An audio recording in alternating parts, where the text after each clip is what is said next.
Ngayon, mapunta naman tayo sa Substance Painter. Ito na, yung pinaka-importanting parte. Ngayon, mapunta na tayo, isa-isa na natin. Ito, kumpara mo sa Maya, tsaka sa ZBrush, ito yung pinakamadali. So, bakit? Ito. Sa file, gawa ka new, recent files, magawa ko, open sample. Try natin mag-open na sample. Yan o, may mga samples. Try natin Jade Toad. May mga samples naman binigay yung painter. So, yan, nag-open na. Habang nag-open, yung sinasabi ko sa video na kanina, na nagbe-bake ng high poly to low poly, mga ganong sinasabi ko, kung mapapanood nyo man sa ZBrush, ito yon. Pag pinindot ko yung control, lalabas dyan yung mga hotkey. Basahin natin. Control F4, close the project. Control Shift E, export textures. Control 2, select physical eraser tool. Yan. Control Z, undo. Control Y, redo. Control S, save. Control Shift B, bake mesh maps. So, dito muna tayo mag-focus sa ito muna. Gusto ko munang i-discuss to eh. Ngayon, ano to? Anong ibig sabihin nito? Ang dinidiscuss ko sa ZBrush nun ay yung high poly na parang workflow. Ngayon, paano naman natin igagawin yung parang pinaka-industry standard na ginagawa talaga, as in promise ginagawa sa industry, sa mga kumpanya ng Ubisoft at iba pang mga kumpanya, ginagawa nila to. So, ano yung nangyayari paggawa? Paano yung workflow? Una, sa Maya, gagawa sila ng model. Gagawa sila ng 3D model, tapos ayusin nila yung UVs, tapos na. Tapos, ilalagay nila sa ZBrush. I-send nila sa ZBrush yung low poly model, tsaka isa-subdivide nila yon para maging high poly model. Ngayon, di ba high poly, marami ng faces, di pwede ka na makapag-sculpt ng kung ano-anong details. Ngayon, dati, parang wala namang ganun eh. Walang bake to mesh maps, walang ganun. So, papasa mo na yun dati. Pero ngayon, pwede na natin siyang, yung mga detalyeng nilagay natin doon, mga brush stroke natin, pwede na natin ipasok sa isang map na tinatawag na normal map. Yung normal map, yun yung nagpapakita na meron namang linya kahit wala. For example,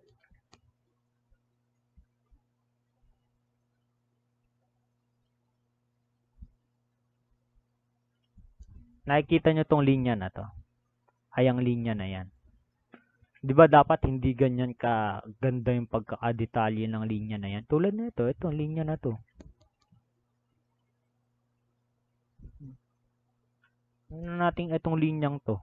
Di ba? Pag pinutian ko, parang halos wala namang parang hindi naman nangyari wala naman nangyari sa geometry. Pero dahil binrush niya to or in-sculpt niya to sa ZBrush na merong linya dyan, pagkadating ng normal map, ayan yung linya. Kahit wala naman siyang linya na ginawa sa geometry sa Maya. Matagal na panahon na pinag-aralan to. Na nagtataka ako, bakit ganun? Yung gawa nila, napaka low poly. Yung gawa nila, konti lang yung faces. Pero bakit flat yung face, pero merong detalye? Saan nanggagaling yung detalye? Matagal ko yung inalam. At galing yun sa normal map, na galing sa ZBrush. Kapag nag-sculpt ka dun manggagaling yun. Makikita natin dito, high definition meshes. Ito yun. High definition o kaya high poly count, maraming faces, maraming yung points kanina. Yun, ganun yun. So, kapag binake natin to, ibig sabihin, yung normal map, di ba? Maano na siya. Tignan nga natin normal map dito. Halos walang makita. Halos walang makita rito eh. Pero yun, halos walang makita sa model na to. Pero pag tinignan natin normal map ng iba, meron talaga. So, siguro sa model na to, hindi sila masyadong nag-utilize ng normal map. Pero ito kung tutusin, di ba normal map to? Siguro ito, kung nakikita nyo rito. Ayan kitang-kita nyo, black siya. Kung hindi man siya normal map, siya, binrush niya yan manually na kulay black. 'Di ba? Parang nagdadissect lang tayo ng gawa ng artist. Kung tignan nyo mabuti to. Tignan nyo itong hinighlight ko ng puti. Kung hindi yan normal map, para magmukhang may detalye, ano yan? Binrush niya yan gamit kulay itim. Ngayon na nakikita nyo mga kurba-kurba rito, kung hindi man siya gumamit ng normal map, talagang minanual niya yan sa Maya. At yun yung nakaka-impress. Diba? Yun yung nakaka-impress na minamanual nila ganong quality sa Maya. Sa Maya, 'di ba? Nagwo-work tayo ng low poly lang, low poly count. Pwede rin namang high poly, yung saktuhan lang. Pero hindi yung aabot sa milyon tulad ng ZBrush. So, ayan. Ngayon, na-explain ko na yung mga detalye, yung sinasabi kong workflow is ganito. Maya, geometry, gawa, lipat sa ZBrush, sculpt and details, punta sa Substance Painter, import natin yung low poly na galing sa Maya, high poly na galing sa ZBrush, tapos import natin yung low poly, di ayan, kunwari yan yung low poly. Control Shift B. Control Shift B. High definition meshes. High definition meshes, yan. Kunwari, meron tayo dyan, click tayo. OBJ. Ano ba yung OBJ? Diba? ZBrush yun. Yun yung ino-open ng ZBrush kadalasan. So, yan. Kunwari, ito na yun. So, pwede natin i-bake. Diba? Ganun yung Hindi yung kumbaga, ito na yung next step eh. Kasi, yung beginner level, yung mga nagsisimula pa lang na level is, kita nyo, walang normal. Ayan. Pero meron siyang curvature. Mabalik na sa pinag-uusapan. Ang normal na level is either Blender or ZBrush lang. Tapos, kung kukulayan man nila, gagamit sila ng Photoshop. Tapos, dun sila maglalagay. Ano bang Photoshop pinagsasabi ko? Para magets nyo na, eto na yun. Nakikita nyo to. Ito yung mga faces. Ngayon, may kulay na. Diba? Yan no. Nakikita nyo yung yung kinukulayan niya. 2D yan no. 2D yan. Nakita nyo, Y lang. Dalawa lang yung coordinates rito. Talagang flat lang siya, flat area. 2D yan. So, ganyan yun. Gaano ka-importante yung UVs? Tignan nyo yan. Diyan nyo malalaman gaano ka-importante yung UVs.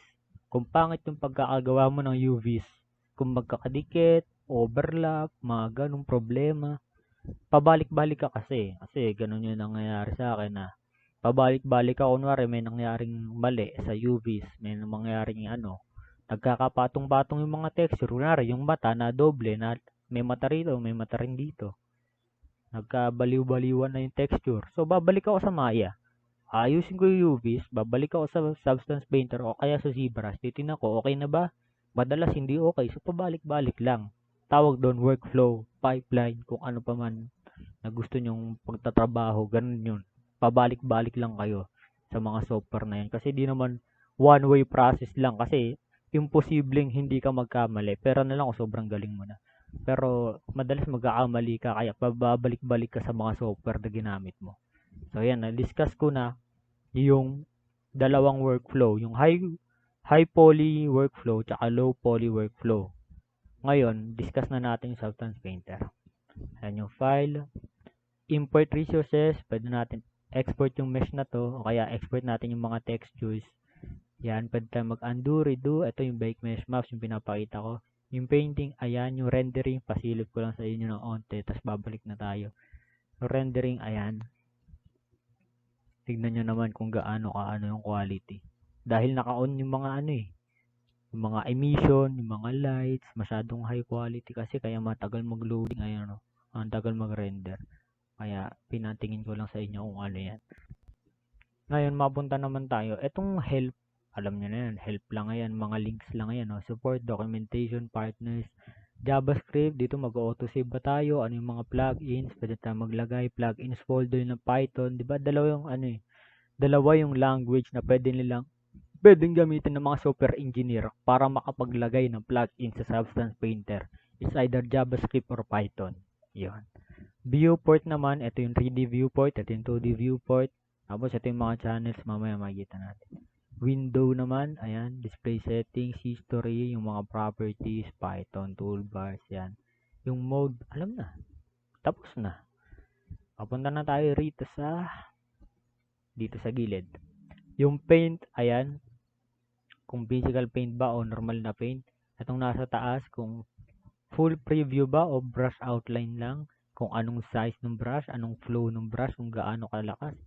Tingnan nyo, habang binababaan ko yung flow, tingnan nyo, mas lumalabo o lumilinaw dun sa properties, dun sa eraser. Tapos yung stroke opacity, ganun rin. Yan, nakikita nyo, lumalabo o lumilinaw. Spacing, ayan, nakikita nyo. Either magkakadikit or medyo magkakahiwalay. Ganon.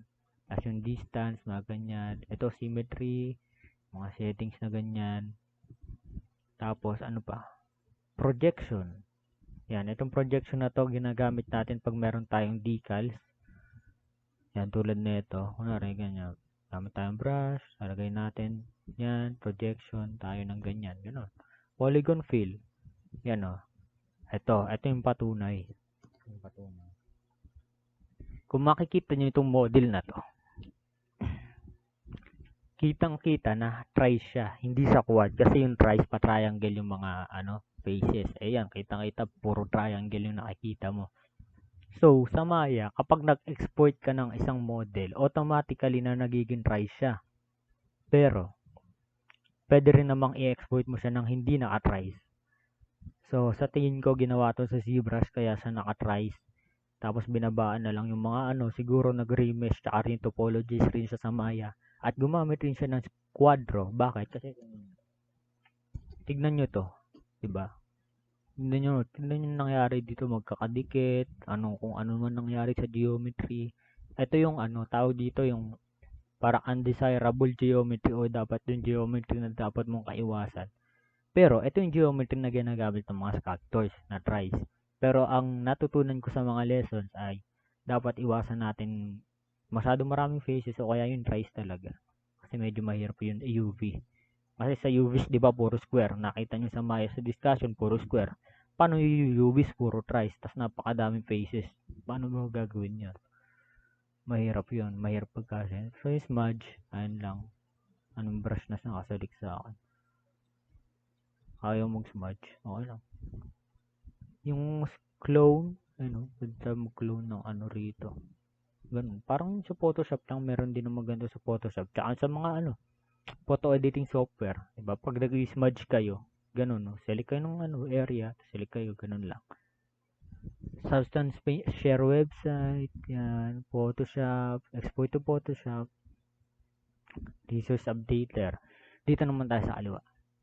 Yan. Ito yung camera, iRay, yung ginagamit nilang rendering software, constraint rotation, free rotation, perspective view, orthographic view. Yan, yung perspective, ito, yung orthographic, yung apat na view na makikita nyo sa Maya ng discussion ko. Ayan yung mga 3D, 2D views, pause, resume. Dito naman sa gilid yung display settings, yan o. Yung environment opacity, exposure, kung gaano kalinaw. Yan, rotation, yan, makikita nyo. Yung blur, natin hindi yung blur para makita nyo kung anong background niya talaga. Ayan. Yung mga shadows, lightweight, tone mapping. Ayan, pwede natin off lahat to. Off rin to. Ayan o. Nakita nyo, parang nawawala na yung kanina nating nakita na sobrang taas na quality. Medyo bababa na. Dahil dito yun eh. Ayan o. Punta naman tayo sa shader settings. Yan o. AO intensity, horizon fading. Yan o. Mga subsurface. Hindi pa natin kailangan alamin lahat yan. Kasi hindi pa naman tayo advanced. Intro lang naman to. So displacement and tessellation para to sa height map. Yan. Kailangan rin yan. Ano ba? PBR metal rough. Ngayon, ang pagkakaiba lang rito. Kapag gagawa kayo ng mga glass or see-through, kailangan PBR metal rough with alpha blending. Kasi yung alpha, di ba transparent yung background ng alpha? So, ibig sabihin, alpha blending, kumbaga magbe-blend lang, pwede ka nang gumamit ng transparency. Yan, pwede ka nang gumamit ng transparency dyan, pagka gano'n. Yun yung history, nangyari, yung mga lag, kung ano man yung ginawa ko. Yan. Okay na. Dito naman sa baba, yung mga properties. Makikita yung mga properties dyan, yung size ng brush, flow ng brush. Yan, kung size ng mga jitter, yung mga angle ng brush, kung anong naka-align, may backface culling ba, na diniscuss ko sa Maya. Ito yung mga attributes, yung parameters, gaano ka-hard yung Maya. At ito na yon. So, hinto natin dito kasi dito sa texture set settings, yan, meron tayong mga channels. Base color, height map, roughness, metallic, normal, tsaka scattering. Ngayon, normal mixing, combine yan, yung mga kailangan na information. Pero yun yung mga maps. Nasaan yung mga maps? Ano ba yun? Eto. Base color. Kita nyo. Height map. Wala. Rough metallic. Wala. Roughness meron. Normal map. Wala. Scattering. Ayan. So, gumamit siya ng scattering map para dun sa mga item na hindi ko, ba't pa siya gumamit ng scattering map? Pwede nyo, no? Siguro nasa loob ng scattering map yung pinate niyang mga detalye na kulay item. Pinasok na sa loob ng scattering map, kaya nagkaganon. So, yung normal, height, tsaka mesh, ayan. Yan, nagkalabasan na ng Ito yung dinidiscuss ko kanina na nawawala. Ito yun eh. Tignan nyo mabuti to.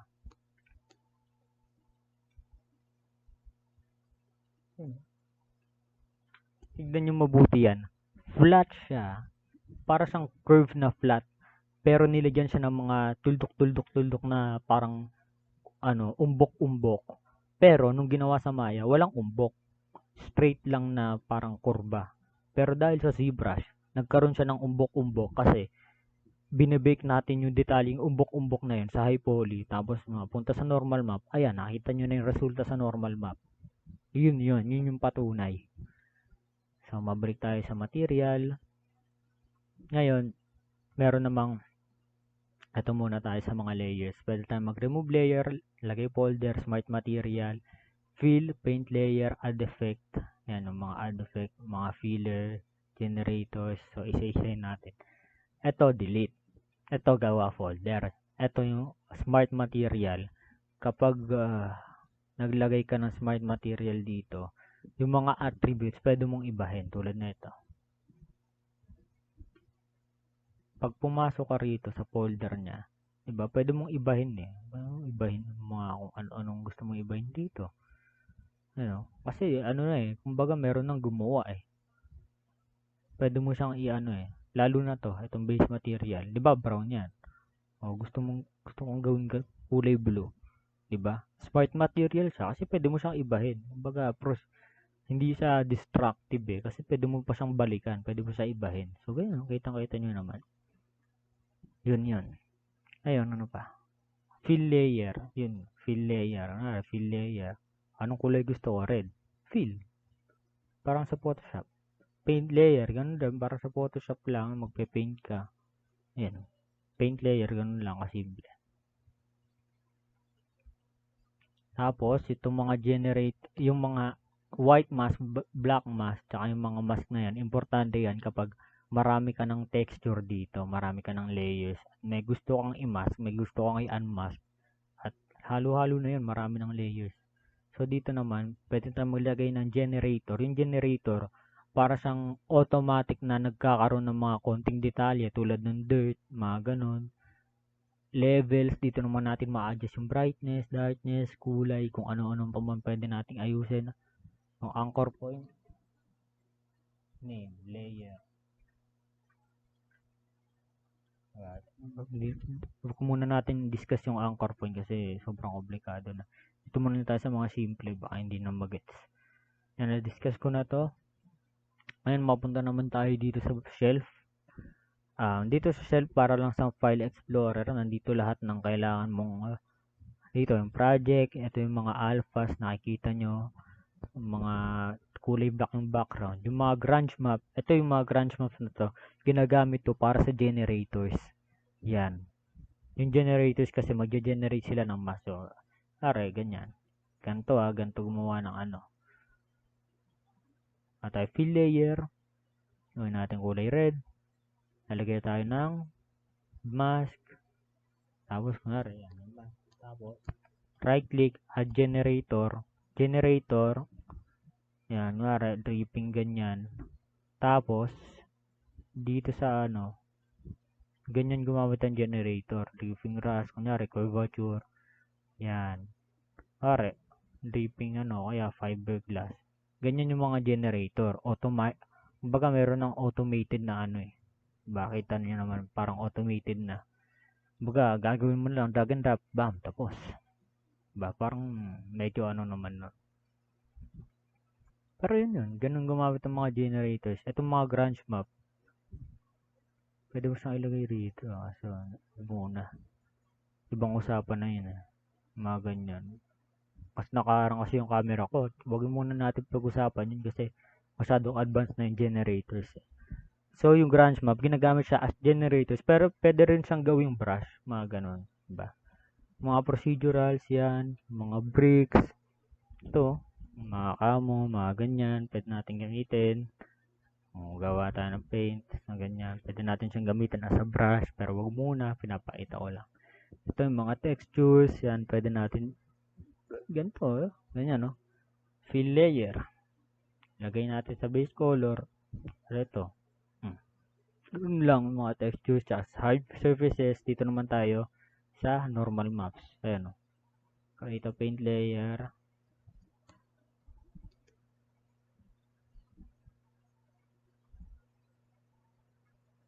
Ayan. Gamitin natin parang brush natin stencil.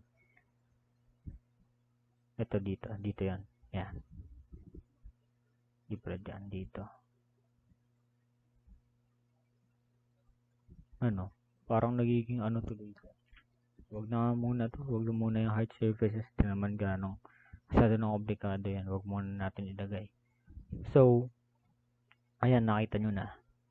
Ngayon, pag nag-bake tayo, ayan, ito yung bake, diba? Makikita natin yung mga normal, with place normals, yung ID, ambient occlusion, curvature, position, saka thickness, self-explanatory naman, yung output size, yung gano yung mga dimensions, kung 2K ba, kung 4K, mga ganon, kung gano'ng kataas yung quality. Ito, mga low poly, mga suffix, yung mga pagpapangalan mo, yung mga ignore backface, kung ano pa mga gagawin mo dyan. Control Shift E yung pag-export ng mga textures, tapos yung mga leaks ng text tulad yan, no? Base color, height map na export na natin. Tapos yung mga output templates, ito marami. Meron Corona, CryEngine, Dota 2, Keyshot, Maxwell, mga PBR. Yan, yung PBR kasi simple lang yan. Base color, roughness, metallic, normal, height map, emissive. Yung base color, kulay. Yung roughness map, ayan, tignan natin isa-isa para magkaalaman. Alisin muna natin to. Diba? Base color. Kulay. Alisin natin to. Kulay. Height map. Hindi. Magawa tayo ng ano. Ito. Pakitaan ko kayo ng ano ko.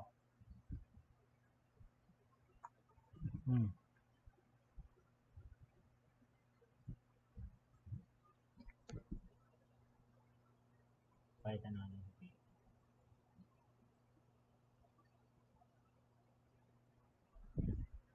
Pakita natin yung magawa. Siguro ito.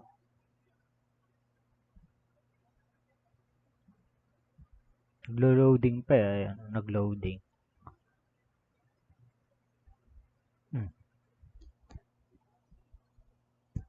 Yan. Sinama ko na rito yung sinama ko sa contest para kung sakaling manalo dun sa digital art contest dun sa FB Live sa CIT Week sa live. So makikita nyo rito yung gawa ko. So iba-iba siya eh.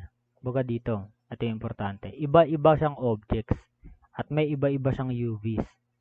'Di ba? Ayan oh, no, pencil material, small note, 'di ba? Maayos yung pagkakapangalan ko kumbaga.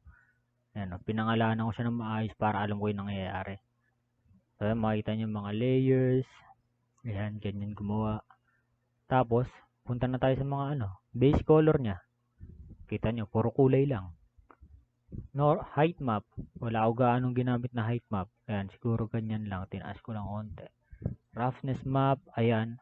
Yung mga nakikita nyo mga parang detalye. Dun talaga sa roughness map eh. Kaakibat siya ng normal. Kaakibat siya ng base color. So, yung metallic, yan, wala namang metal dyan. Pero metallic tong baba. Tsaka ito, sa metallic. Normal map, ayan, makikita nyo. Hindi, ito, parang lang siyang transparent, kaya hindi naging normal. Siguro para mas ma-display natin yung normal map na maayos, gamitin natin ito. Normal plus height plus mesh. Yan. Yan, ito na talaga yun eh. Ito. Tignan nyo itong detalye na to. Ayan o. Kaya nagkaganyan yan kasi yung normal map. Dahil sa normal map na yung makikita nyo. Kung di man normal map, height map. Kung di man normal map or height map, parehas. So, yun yun. Ganyan gumawa. So, makikita nyo. Ayan, dinisplay ko lang yung project na pinasa ko sa digital art contest na dito ko yun ano. Nakikita nyo, bakit ganyan? Bakit ano nangyari sa table may error? Kaya nagkaganyan kasi pangit yung pagkaka-UV ko. Bakit pangit yung pagkaka-UV? Kasi may sira yung Autodesk Maya ko na aayusin ko pa, re-reinstall ko pa. Ba't nagkasira? Ewan ko. Pero yan yung resulta ng pangit na UVs. Kasi tignan mo to. Tignan mo tong, ang tawag dito sa cut na to, sim ah. Tignan mo tong sim na to. Tignan mo naman, paano, di ba may linya rito? Saan na napunta yung linya rito? Nawala. Dapat sunod yan, magkasunod yan. Nakat eh. Nagkaroon ng cut eh. So, ganun talaga mangyayari pag pangit yung pagkaka-UVs. Kaya kailangan bigyan ng importansya yung UVs. Kahit pa ayaw ko bigyan ng importansya, kailangan talaga. Kasi ito yung mangyayaring resulta kapag hindi natin pinahalagahan. Kasi importante yung UVs sa pagte-texture eh. Diba? Ganyan yung sim. Tignan nyo yung nangyari sa pagkakahati. Pangit tuloy yung nangyari sa table. Dahil pangit pagkaka-UVs ko. Yun lang yun. So, bago ko tapusin to, sa mga magtataka dyan, paano ko to ginawa ganito? Diba, ito. Pwede ko naman i-manual yan, pero may mga brush dito eh. Diba? Pwede ko i-manual to, pero may mga brush dito. Pwede kong i-manual to, pero meron siyang parang brush na text na pwede mong, lagay mo dyan. Tapos, pwede kong palitan yung text, success, the best revenge. O, tapos na. Pero, pwede tayong mag-handpaint ng ano, pwede tayong mag-handpaint ng kung ano man, kuha tayo ng brush. Diba? Hanap tayo ng brush dito. Para ganyan. Ano, pwede tayong mag-paint ng ganyan. Diba? Nag-paint rin ako ng ganito, hindi yung basta-basta ano lang. Kasi ang ginagawa ng mga ibang artist, wala silang effort eh. Kumbaga, ano eh, nilalagay nila, bam, tapos na. Walang ano eh. Tignan yung nangyari dito sa table na to. Kahit pa pangit, sobrang pangit yung pagkaka-UV ko, ginawan ko ng paraan. Sa tingin nyo? Sa tingin nyo ba itong nakikita nyo mga white details sa mga detalye na yan? Sa tingin nyo auto-generated yan gamit ko yung ano, generator na tinuro ko kanina? Mukha ba yung AI generated? Hindi. Gumamit ako ng brush. Yun. Ganon yung ano. Kung gusto nyo maging 3D artist, kailangan nyo gumamit ng brush at huwag kayong umasa sa mga ano, baga AI generated, generator, mga ano, wag ko na i-brush yan, wag ko na galingan, mga ganun. Kailangan pakita nyo na ano, talagang may pinaghirapan kayo. Kitang-kita yung detalye na gawa nyo talaga, hindi yung basta-basta. Lagay ko na lang to, bam, tapos na, bigay ko na. So, ito lang kailangan yung malaman sa Substance Painter. Medyo komplikado, pero, ayan.